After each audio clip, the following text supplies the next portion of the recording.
What is up, guys? It is Joe. We are back. We're talking about the Cats. We're talking about both basketball and football again today with some good news on the football field and some bad news on the basketball court. I'm going to talk a little bit about both Dylan Edwards and Dai Dai Ames in today's video, but before I get to my thoughts on both, let me tell you this. If you like the channel, if you like K-State Athletics, this channel might be worth subscribing to. It'll keep my videos on your feed. You can see some K-State content that I make just about every other day, sometimes give or take daily videos at this point, but I've really enjoyed the process and I hope you will stick around and consider hanging out to hear some of my thoughts on different things happening around the community. But I'm going to jump right in and say what a win for the coaching staff, for the Kansas State football coaching staff.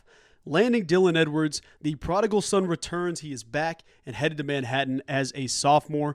This is going to be a big development. We knew what Kansas State was with the big explosive athletes that we had. You have Avery Johnson. You know the type of player he is. You know the type of player he can be. We know who DJ Giddens is. DJ Giddens is one of the nation's best running backs. He's a serious Doak Walker contender. And you know the ability he has. You saw it against UCF with 4 touchdowns and 200-plus scrimmage yards. You see his big-time ability. You know the type of player that Jace Brown is. He's a first-team All-Big 12 type receiver. You saw last season he came on hot down the stretch and played in the back half of the games, and then even saw what a guy like Keegan Johnson can do when he's healthy and clicking with the offense. Kansas State went out and added some dudes this offseason. Not just this spring, but you bring in a guy like Dante Cephas, who has been a stud of a receiver at Kent State with our current wide receiver coach, Matthew Middleton. You bring in a tight end like Garrett Oakley. I mean, I say bring in, but develop a tight end like Garrett Oakley. A guy that's received comparisons to Ben Sinnott, and even Ben Sinnott himself saying he can be so much better than I was if he puts his work in. We know the type of talent we have on offense. You see the offensive line, that is what Kansas State is known for. The beef is legit. Chris Kleiman, the coaching staff, they knew what they needed in the portal. Hey, we need a backup running back. We needed a guy that's going to get out there and compete and help take some of that load off DJ. Now, there's dudes on the roster like Joe Jackson, like LaJames White that can step up and fill some of that void, but you need another guy. So they went out and they searched and they kind of decided on a couple of different backs to consider from.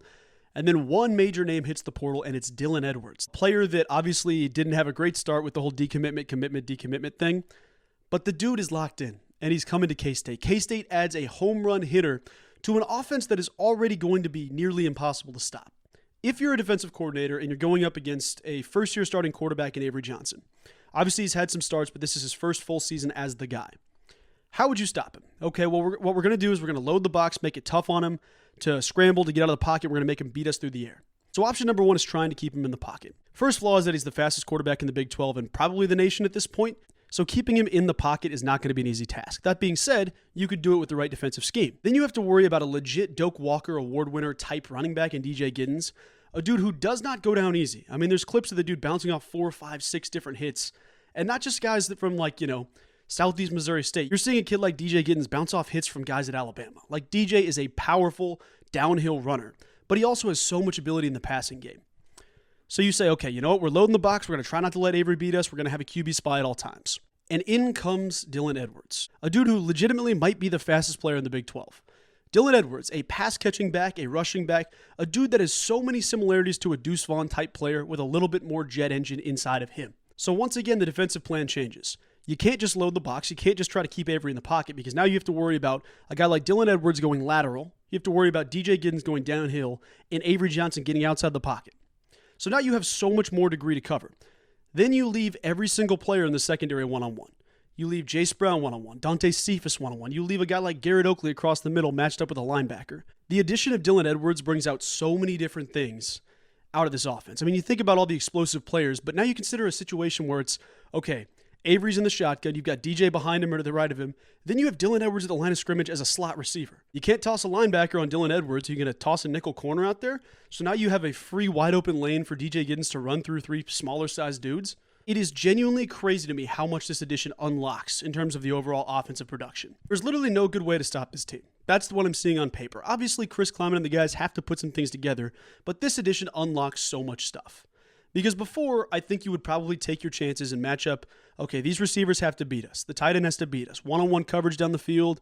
You can bracket certain guys, but you're going to need a spy, and we're going to try to keep Avery in the pocket and load the box. One of the hardest things to do in college football is to beat a mobile quarterback. Not just a mobile quarterback that, hey, 25 carries a game, I'm out. But you see so much defensive struggle when that quarterback is confident and understands the offense. You take a kid like Avery Johnson, you know the talent he has, the ability he has, and the command of the offense. You pair him with a running back that legitimately has the ability to go for 1,500 yards this season on the ground alone. That's DJ Giddens.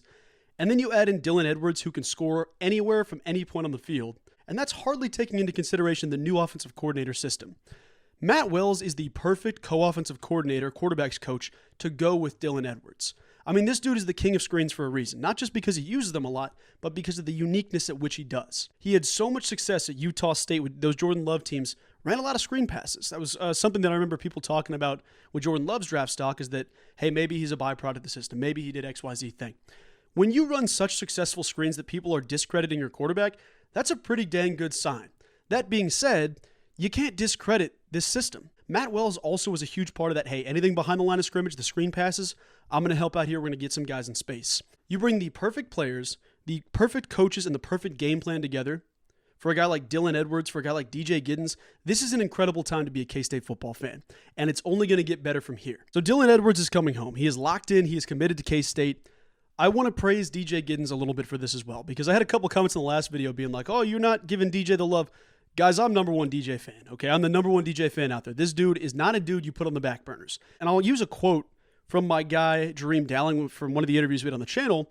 I remember I asked about the Will Howard, Avery Johnson situation. Hey, what do we do? Which quarterback do you roll with? And the quote he used to describe that is, you can't put a champion on the back burner.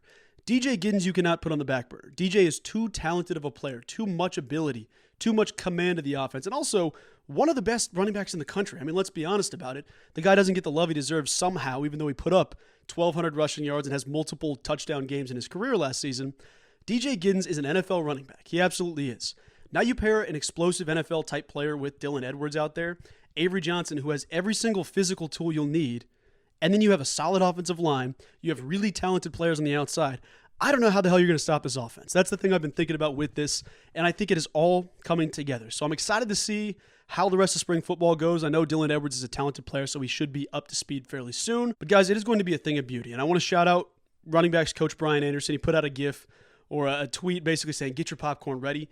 That's the best way to describe this, guys. Get your popcorn ready to watch Kansas State football this season, because I am stoked about that addition. Now, I think the Dai Dai Ames news kind of put a damper on a lot of stuff, but I want to talk through my thoughts about this. First things first, you are totally valid if you feel sad about this. You're totally allowed to feel bad, to feel disappointed, feel mad, whatever you want to say.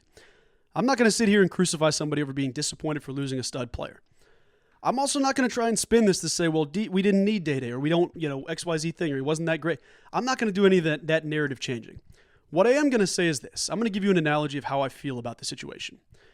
First things first, Dai Dai Ames is a good player. Dai Dai Ames is going to be a great player, but he's also a young kid. I mean, to an extent, it's not we can improve over him or whatever the case is, but there are very few things set up right now in college athletics to keep guys where they're at without hearing the allure of other programs, or hearing the allure of more money, or the, hey man, I'm not being treated right. Hey, I'm not getting the money I want. Hey, I'm not getting the playtime I want. I don't want to make it sound like this is true with Dai Dai. I don't know the situation very well. But I also think this is the way I feel college athletics has changed. I view it as the freeway. College athletics is a giant highway right now. The end goal is obviously get to the NBA. It is get to your dreams. That being said, along the freeway, you're going to see so many flashy signs of exit stops and casino pull-off points and gas stations you want to go check out. You see a Buc-ee's over here. These are all the different things of, okay, hey man, they're bringing in other guys and they're getting paid NIL. I could transfer right now and get significantly more money. I could take this exit right here, go off and go on the NIL. Nah, I'm not worried about that. I'm going to keep going on this highway because I see the next step. Then you get a little further down the highway and you see, okay, now there's more guys on the highway with me, but then you see another sign, and this one's closer to home. It says, this college right here could be closer to home if I wanted to do that. Okay, I'm okay. I'm committed. That seems cool, but it's not something I'm interested in right now. You keep going. The further along you get on this highway, the harder it is to avoid the exits. I'm not saying that Dai Dai Ames was offered more money or interested in a different program. I'm not going to do any of that, but as a young freshman, you want to get down this dang highway as fast as physically possible. And I think when sometimes you have to take a scenic route off the highway to get back to where you want to be, sometimes you get to the point where it's like, maybe it'd be a little bit easier if I took this exit. Not saying, Dai Dai's running from the process or running from the work or anything like that. I don't want to make it sound like that. But the way that college athletics is, in the past, you only had one exit. You had one transfer. Hey, This exit, I have to be sure I'm taking it because if I get off here, I have to stay here. I can't get back on the highway at the same spot I was. It takes a lot of process to get there. Now it's at the point where there's like 7 different exits off this highway. So, okay, first year, I'm taking this exit. Second year, I didn't like it here. I'm going to this way. Third year, this way. The idea of staying on the one path to get to the NBA, it's changed, man. It's changed. It's altered. It's going to be a different world. People refer to it as the Wild West. Nothing is promised in the era of the transfer portal. It's the same reason you see posts of, hey, I'm coming back from certain guys, and then a month later they're transferring to different schools saying, I've committed to become, a Maryland Terrapin or a Creighton Blue Jay or something like that. You see guys that are like, I'm back, I'm here to stay. Situation changes, they're gone. Now, I don't know what pushed Dai Dai to the point where it's like, hey, I'm going to consider something else, I'm going to do something else. There's a lot of different factors, but nothing keeps these players on the highway other than themselves. That's the way that you view college athletics right now, and that's the way it is. The only person that's keeping them on the highway is themselves. If anybody wants them off the highway, you got to deal with parents, you got to deal with staff, you got to deal with coaches, you got to deal with, other coaches potentially. There's a lot of stuff that's pulling people every which way. And the only reason you're staying on the highway is, well, eventually I'll get to where I want to go. The way college athletics is, and it's not just a K-State thing. I don't want to make it sound like it's a K-State thing, but there isn't such a reason to stay on the highway at the same place. There's a lot of changes that are going to come from that. One thing you're going to see is that you're going to see freshmen be recruited less. I mean, you'll still get guys to programs that are young, but coaches are going to have more pressure to not only win now, but you're also going to have more pressure to play the freshmen to hopefully ensure that they're coming back next season. That being said, every single process is different for every single player. I don't want to make it sound like I'm just, hey, this happens, it'll be okay. This happens, it'll be okay. It will be okay, and this does happen, but the thing that I feel confident about, one, is that change is coming. I mean, this isn't going to last forever. I mean, you're not just going to have 1 or 2 returners from the previous season every single year. I understand where players want to take exits earlier on in their career than they do later on in their career. Guys like Tyler Perry, guys like Will McNair, they understand, hey, I have one last shot to win because this is my last year. But the way of college athletics is changing, both football and basketball. With Dai Dai Ames, it stinks, it sucks, it is what it is. Dai Dai had so much promise as a player, and I think he still does, but for whatever reason, in his world, it was better for him to go elsewhere. I don't think that means, he doesn't like K-State or he doesn't like the staff or anything like that. I'm not going to make it sound like that, but I think that guys are quicker to the point where they're pulling the trigger of, I'm entering the portal. There's more reason for guys across the nation to enter the portal now more than ever. There's more reasons pulling them into the portal than there is keeping guys at their programs. That being said, I know this sucks. I know this is a loss, but I don't necessarily see it as a situation where it's like, oh my gosh, this offseason's ruined. No Dai Dai, we're in trouble. The staff has been correctly identifying the right guys this portal season. They've been getting into conversations with the right guys, getting visits from the right guys, and good players will follow. The narrative with Dai Dai Ames, I'm not mad at Dai Dai. I'm not, going to make it sound like he's a bad dude. I don't know the kid, but you just understand that, hey, this stuff changes constantly. I don't think next year's transfer portal is going to be anything like this year's transfer portal, but I like to keep my head up in the sense that this stuff is going to change. It will change immensely. Every year will look nothing like the one before. But I also like to consider that everyone's in it together. This isn't just a Kansas State thing. Dai Dai Ames isn't the only player this is affecting. This is every single player in the nation. There's other compelling reasons for guys everywhere to either enter the portal, to go back home, to make more money, to get more play time, to have a better experience for whatever reason. There are so many different players across the nation going through this, which also means you have more opportunity to recruit more guys that you may have missed on as a freshman, or you may have missed on last portal cycle or the year before. Like, the roster will get filled out. There are still players out there. I would like to think it's a David Castillo, a guy that values, hey, this is my team. Loyalty's there. It's going to be selective. I don't want to make it sound like it's not, but when dudes go to a program they care about, whether it's local or they have ties to, it doesn't just go away because of more money or because of more this, more that. There will always be the right guys that rise up and have, okay, I have connections here, I'm rooted here, I'm staying here, I'm doing the right thing, I'm seeing it out.